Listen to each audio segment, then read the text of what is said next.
అందరికీ నమస్కారం. అయితే విషయం ఇక్కడ అందరికీ మీకు తెలిసిందే.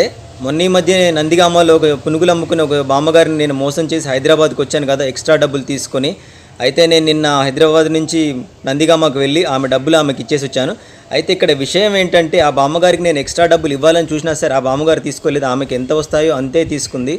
అయితే నేను తిరిగి వచ్చేటప్పుడు ఆ బామ్మగారు నాతో ఒక మాట అన్నారు, నువ్వెంత అమాయకుడిలా ఉన్నావయ్యా, హైదరాబాద్ నుంచి నందిగామ వచ్చావా నాకు డబ్బులు ఇవ్వడం కోసం అన్నది. నేను ఒకటే మాట చెప్పాను, బామ్మగారిని అమాయకుడిని కాదండి, ఆత్మాభిమానం ఉన్నవాడిని. మీ డబ్బులు తీసుకున్న రోజు నుండి నాకు మనశ్శాంతి అసలు లేనేలేదు, ప్రశాంతంగా నిద్ర కూడా పోలేకపోయాను అని చెప్పాను. ఈ వీడియో పక్కనే ఆ వీడియో కూడా పోస్ట్ చేస్తున్నాను, చూడండి. ఇంకా